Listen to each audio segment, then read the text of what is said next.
Well, hello everyone, and welcome to JA's Recipe for Success. Thank you for joining us for today's episode. As you know, we use this show as a way of building a platform around leadership and entrepreneurship and community advocates, and showing you and all of you how you can get involved in the community, but also how to build your leadership skills, what makes people successful. And so all of those ingredients to their success are things that we can learn from. And I know I have learned tremendously from all of our guests. Today's guest is no different. I've just had the good fortune of meeting him today in person. We have communicated through LinkedIn, which is a great tool to get connected. But I'm so proud to have him. And the truth be told, I chased him down for a really long time. So I'm really thrilled to have him here. And so please help me welcome Jason Jenkins, Senior Vice President of Communications and Community Affairs for the Miami Dolphins and the Hard Rock Stadium. So thank you so much for finally saying yes. Thanks so much for your persistence and communication, and I'm proud to be on, excited to be on to talk about some of the things we're doing. Look, you and I think, like I said, we're competing on LinkedIn for who's doing more posting and sharing and great things. I just love following what you're doing. It's inspiring what you're doing in the community. But I've also been so impressed, and I truly mean that. I'm a business leadership guru. I love this stuff. And I belong to a Vistage group and work with so many CEOs. So when I watch an organization bring strategic, new ideas and pivoting, as I know everybody's using that term, but you guys have done an amazing job of that in a really tough time for the sports industry. So I definitely want to touch on some of that. But I would love for some of our viewers to get to know a little bit about you, a little bit more about your journey. Share a little bit with me. Did you always know you wanted to be in the sports world? Did you always know you wanted to be in communications? How'd you get there? It's interesting. I grew up in Houston, Texas, in a sports and education environment. My father was a former professional football player, C.L. Whittington for the Houston Oilers. My mother, Mary Clay, was a school counselor and an educator. So sports and education was always in my background, not really knowing that you can have a career off of it.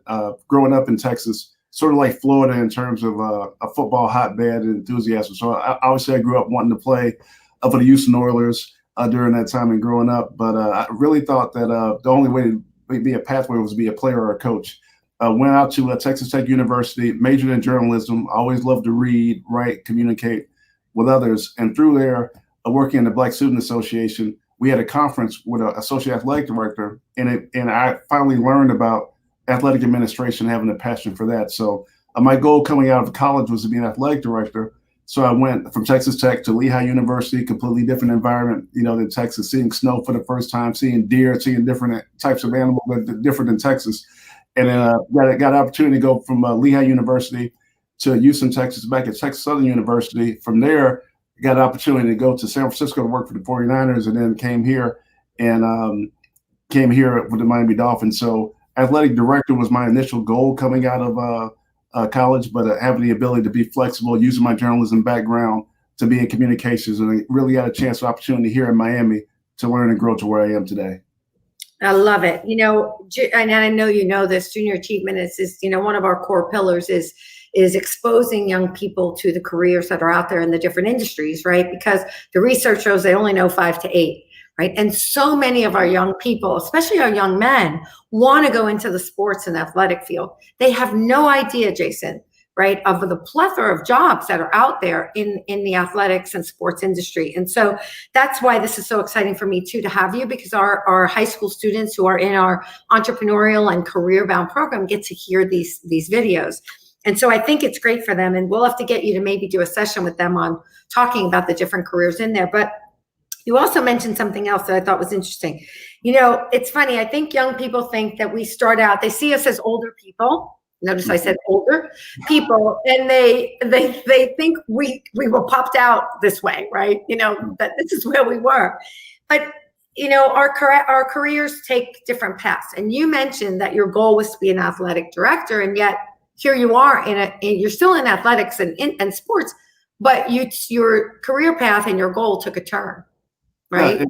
That's absolutely right. And to your point, it's all about, exposure and just learning and knowing things, especially when I talk to kids all the day, youth, people that are in high school, going to college or college, freshmen and younger people. It's like, you're further ahead than me than when I was at your age, because I didn't even know this field existed. I didn't know about sports as a business, sports as entertainment, et cetera. So I think being a continuous learner, being flexible, and just being open up to new experiences. And for me in Houston, I was one of the few people in my high school class, in my peer group, that kind of left Houston and went out. So getting the chance to go to Texas Tech University, about a 12-hour drive away, opened me up to new experiences. And with that, able to go to Pennsylvania, with a completely different mindset. San Francisco was different, in Miami, and now I think being able to be open, adaptable, going to new experiences, but also just being flexible can kind of get you where you need to be, because there's no one path to get to anything. But I do one thing I've always talked about is being flexible and being open to new opportunities. Yeah, absolutely. I think you're so right. Listen, the last thing I thought was I would have ended up in the nonprofit field. I was in corporate and advertising and marketing, and finance was my other passion. And if somebody would have told me, 25 years ago, I was going to be a nonprofit, I would have said, what's a nonprofit, right? Even though I had done work in organizations, Right. I didn't really understand that there were jobs in nonprofit, right? To your point. And so I think it's really interesting, and you're right. So, those skills that you talk about, Jason, flexibility, adaptability, being open to new opportunities. I look at what's happening in our world today, right? And people being out of jobs, and there are industries that are really struggling through this time, right? We look at the hospitality and travel industry. You look at the airlines, right? Retail. So many of them are going through changes. So many people have been laid off or furloughed.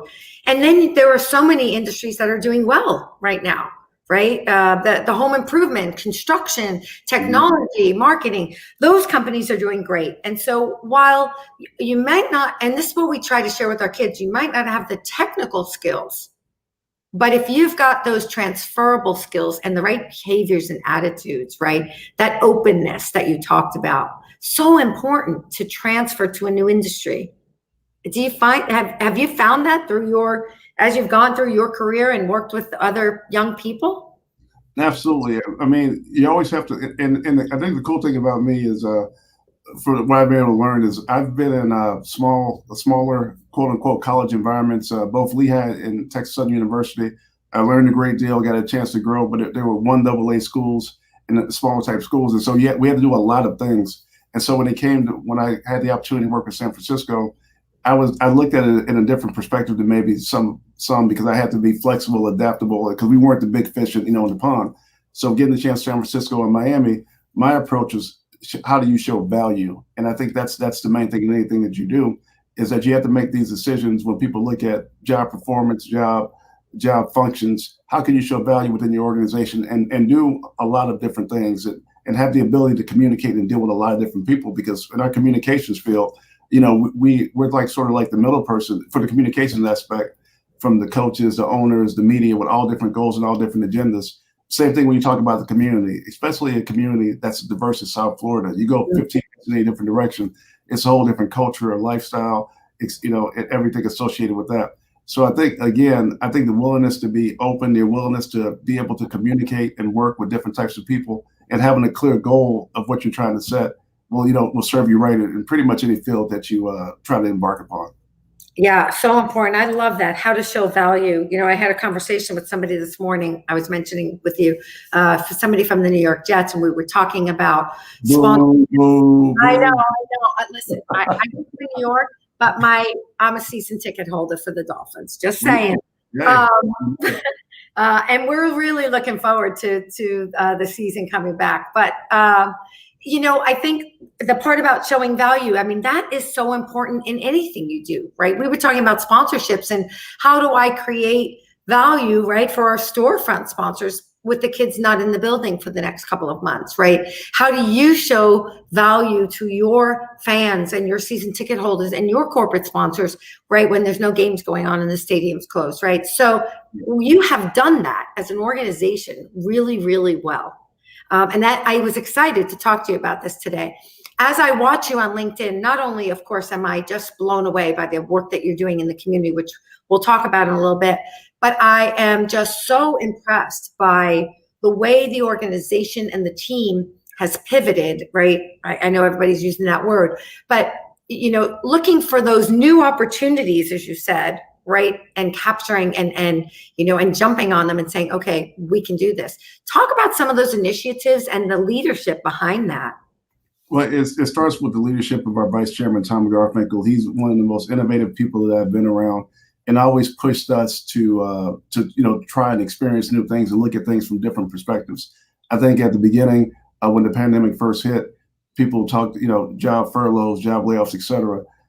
Tom's role was like, how can we show, again, value? What can we do as an organization to keep people employed, but also show we can provide value? So one of the things that we've had, for those who've been to the stadium, we have one of the biggest screens, in sports, outside. It was part of the stadium renovation several years ago. And also a great thing that was for our Miami Open when that moved from Key Biscayne to the stadium as well.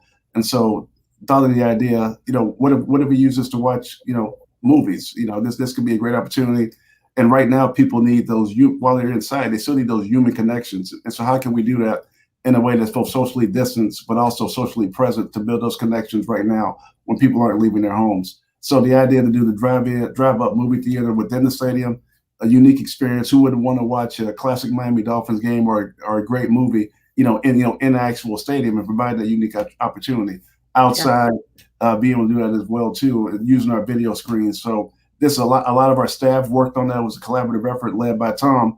But then you turn around, you're employing people from the community that's serving as game day services staff, people in Center Plate, our food and beverage provider. So it was something that building an ecosystem that can support people in these times, but also giving our fans some human connections that will take them further away. And also led into our stadium renovation and innovation, having 13,000 fans in the stands. So those are test runs that were able to give us confidence and able to give the city and the county confidence. So when we were trying to play football again, we had the confidence in knowing that we would try to create the healthiest and safest environment possible, but also, again, providing jobs and opportunities for our community. Yeah, what a great idea that was. We weren't able to get to any of them, and we wanted to, but I know people who did go, and they just loved the experience. And so I don't know, maybe you'll bring that back again. Maybe it won't be. Yeah, I think it's one of those things that you saw, I don't want to say stumble upon, because that was actually Tom's, vision. But now this is something that we're going to look to try to, continue to do during the year. It's something that's also, it's turned into something for us, and it's something that we wouldn't think about before. But again, trying to be creative and innovative, it yields these type of results. Yeah. And I think you're so right. You mentioned that the stadium was a resource, right? And so using your resources, yes, we still want to stay true to our missions, right? But at the same time, there are ways to use our resources to make sure that people stay engaged with the organization, right? It's still part of the mission, keeping them connected to you and to football and all that. And, we're very fortunate. We have the largest JA facility in the world. And we sat down and said the same thing. Okay, we're still doing virtual and digital education around financial literacy and entrepreneurship and workforce readiness. But here we have this building that is not going to be used. How can we help the community? And so two things, we ran our youth employment. While everybody else canceled their youth employment programs, we put 52 kids into jobs right there, used it as like a WeWork or whatever they call those places. And the kids came to JA every day and worked with 52 businesses virtually, right, or remotely. So that was awesome. And that, like you said, wow, they're so well aligned, gave us a chance to run through some of the kinks, right, and get that all worked out. And then we decided to open our facility as a remote learning center when the school said, we're not taking kids back in. So many families had to go back to work or have to work from home and couldn't do it, right? And we didn't want children left home alone. We didn't want children going out on the streets. This would have been a much bigger community issue. And so we've taken the risks, right? It was calculated risk. We think the rewards are greater, just to your point, of figuring out how to do it as best as possible. Right? You still run the risk that somebody could get sick. So I love what you're doing, and it was so easy to relate to it. Let's talk a little bit about, Jason for a second. We talked a lot about the organization being able to pivot. Have you had mentors in your life? Because I know that you are a mentor to young people, but how important has that been in your life? It started with, what my parents set a great example for me. Like, they were both educators. So both coaches in their own right. So having the ability to mentor patients, seeing how you deal with different types of people, that kind of carried me forward. And I always try to emulate their lead.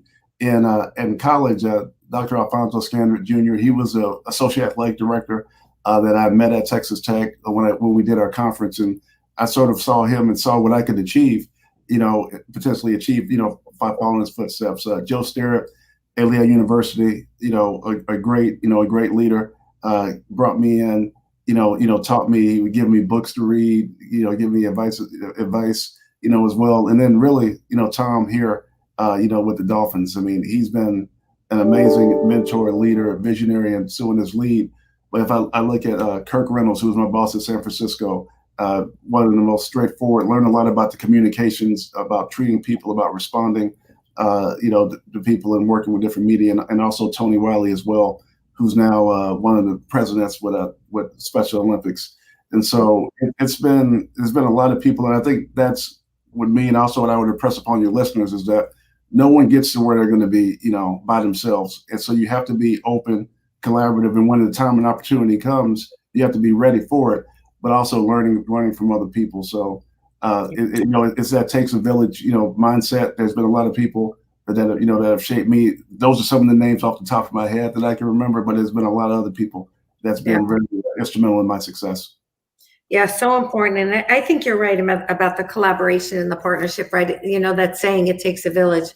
It's no joke, especially during these times. I think, finding ways to collaborate with organizations. We partnered with the Early Learning Coalition on our Books, Bucks, and Backpacks campaign to bring reading literacy and financial literacy. And then we brought the healthcare piece into that as well, right? That is not a partnership that would have happened in the normal times. But since we were doing it around financial literacy, why not make it all inclusive, right? So it was a great way. And then we brought in the food people. I saw what you were doing. I was like, I need to get the food in here. But it was a great need. And so we partnered with, Feeding South Florida and a couple of the others to bring the food in while we were giving out the financial literacy information, right, into the low income areas. Because I truly believe that, and listen, we hear these stories with players all the time. They make great money and they do great things, and then they end up with nothing. Yeah. Right. So financial literacy and making sure that you know how to manage your money, and hold on to what you accumulate, right, and build it is so important, especially today in this whole, in the racial inequalities that we have and the community inequalities. There is for sure divides in so many different areas, and so for us, it's about that. And I want to talk a little bit about that because most recently, as I've been following you on LinkedIn, you're doing a lot of presentations around that, being on some podcasts and virtual shows. Talk a little bit about that from a personal perspective as well as from an organizational perspective. Well, like I said, on a personal level, my father was, as I said before, a former professional football player with the Houston Oilers, and he was. Those are the days where like he had to hit a second job. He was living his dream. Playing professional football, but he was coaching, doing other things, as well to supplement that. So he's always had that mindset that people, when you talk about having an education, especially if you looking to be a pro athlete, it's something to fall back on. He was like, no, that's something that you need to do all the time because you need education all the time. So he had a master's degree from Prairie A&M University. My mother got her master's degree, as well from there. And I remember. She doesn't remember this, but I remember when she would bring me to class. It's probably couldn't do this right now, but she would go and I was sitting in the back and kind of see that and kind of know through osmosis sort of that, the importance of education. I remember my father when he was doing game plans for games like at 2-3 o'clock in the morning, sitting on his couch, looking at them there. So I was fortunate enough again to have good examples of that. But also, even you talk about professional players, it is the same thing. There's some sobering statistics in terms of the amount of financial challenges that people have for it. And that's another great thing. We have a director of player engagement, Caleb Thornhill, supported by our owner, Stephen Ross. And we have a player business combine. So just what they learn on the field and through the coaches, et cetera, they do the same thing off the field in terms of having internships, externships, learning about business plans, learning about your post-career while you have it. And I think that's one of the cool things that's been unique about this organization is that we're also trying to win championships and be the best, on the field, but we have a true heart and care about our player development, off. And that's one of the things that trying to care about continuing education while you're still playing, I think is important as well. You can never lose sight of education, and don't take for granted that these things can't end at the drop of a hat. Yeah, so agree. It's interesting. You talked about, I love that, the holistic approach, right, to the players, and I want to bring that over to your team a little bit, right? What have you been doing, with your team?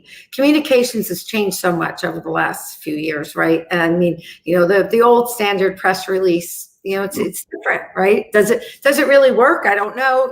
That's not my specialty area, but I know that I'm not sure that it gets the same visibility as it did before, right?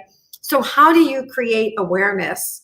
And I think I know part of that answer, because that's where I get to know a lot about you and the Dolphins, right? But how are you and your team creating that holistic awareness around the Dolphins and the organization?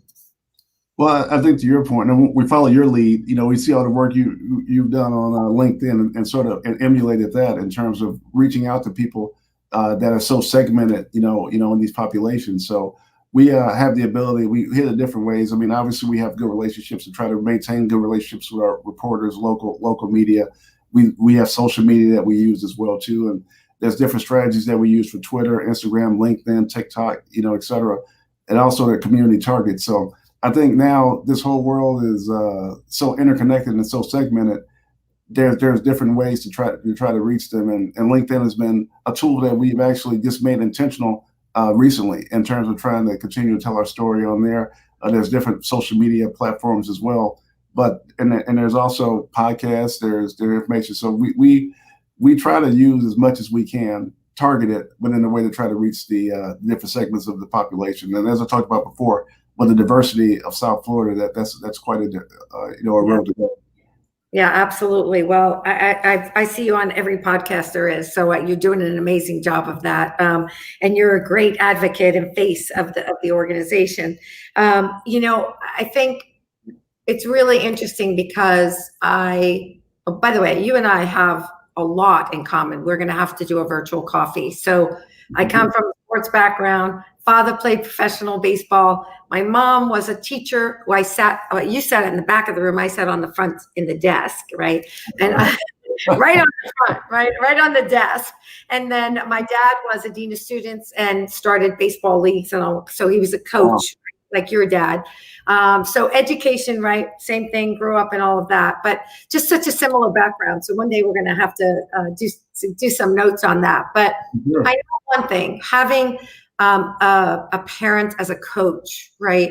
One of the things my dad always said, he was extremely competitive, right? And that's what made him good, right? He was a pitcher for the Detroit Tigers.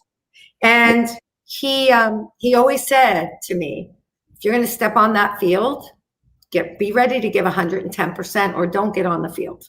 Absolutely. Right? And so talk a little bit about that. And I think the interesting part of that is for me, that's who I am, because that's what I saw, right? That was the example, as you put it.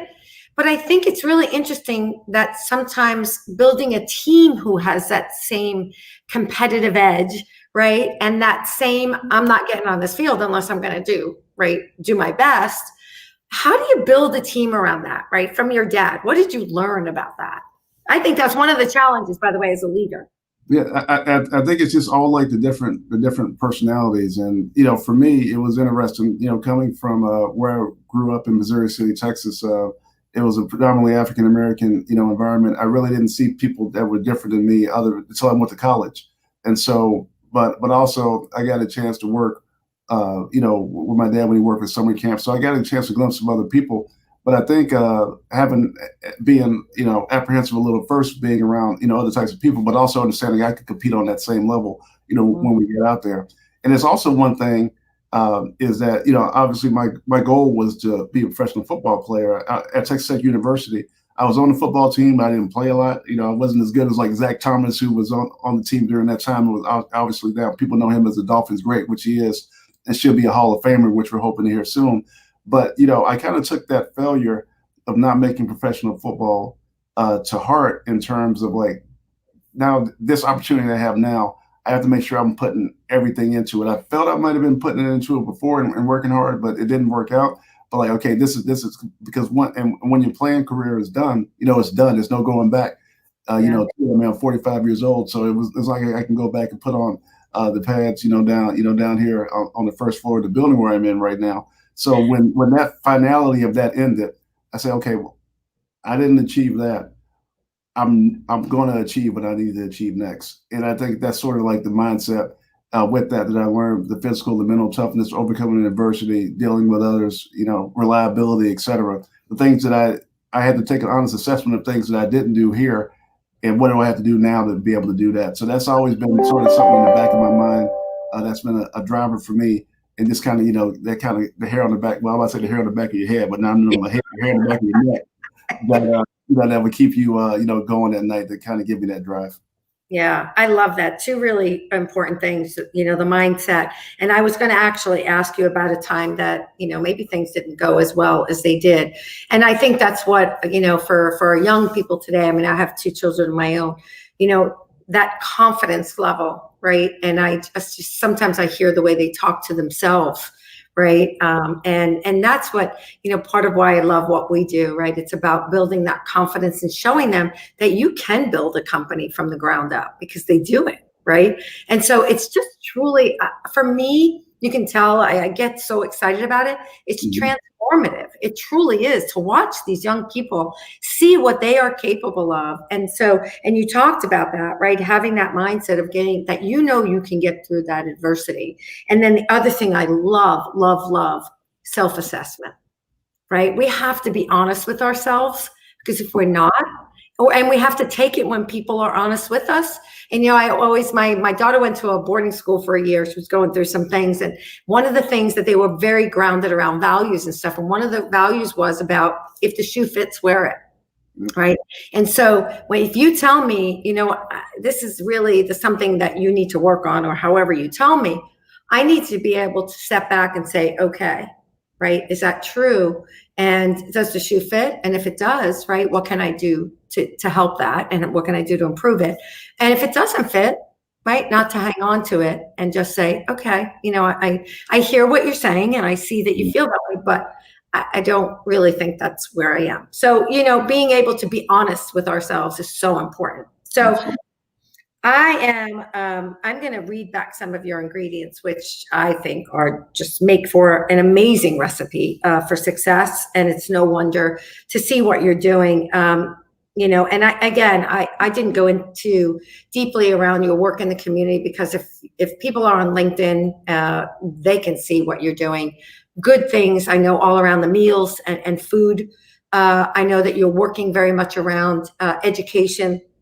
Is there anything else in the community? So those the two big focuses for all of you?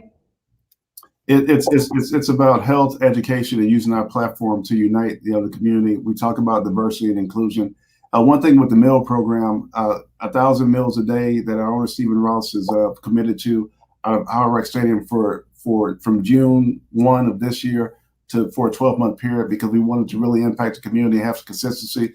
One of the great things that we're doing as well as part of that, we also pay for food from minority-owned businesses to impact the community as well. So Center Plate has been a great provider for us through our stadium distribution, but we also want to make sure we're in the community. And because of COVID-19, people that lost jobs, lost employees, been able to put their food on the table, we wanted to be able to provide opportunities for there. So if you go to dolphins.com/meals, you can learn more about it and get involved. But I think that's one of the cool things, is that we just weren't here are the Dolphins, look at what they're doing. We also want to use our platform and resources to empower the community as well.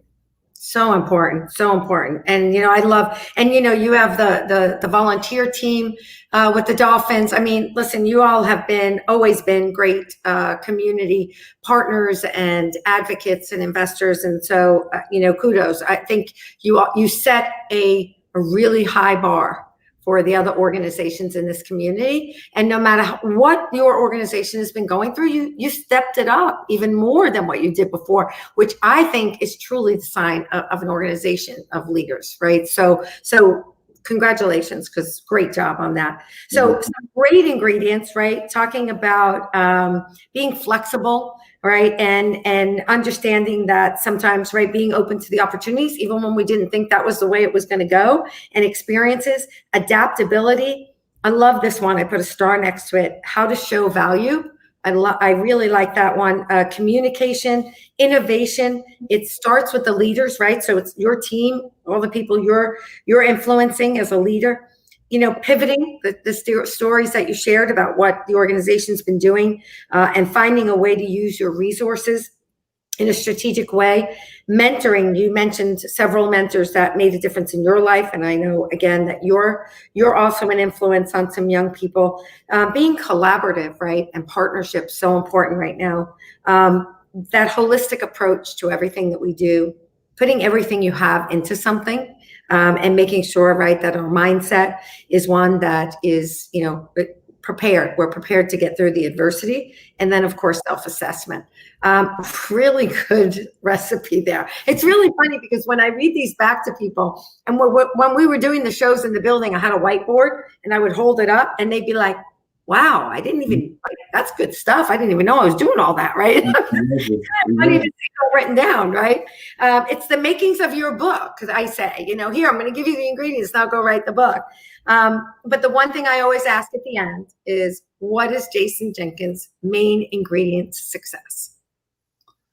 I would just say being a continuous, learner, and always being a dogged person in terms of trying to get knowledge and education, because it's out there. I think we have to discern, the amount of content you consume. But I think the key to anything is just being a continuous learner and learn from your mistakes, learn from other people's mistakes, learn from their successes, learn from their failures, and always, again, looking at yourself and seeing what you can do, better. But I think continuous learning is the top of my list.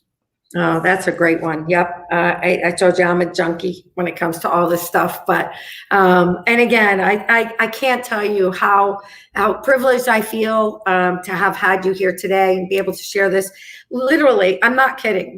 Our lives, it's really funny because you even mentioned, being with your dad and going to these community type things.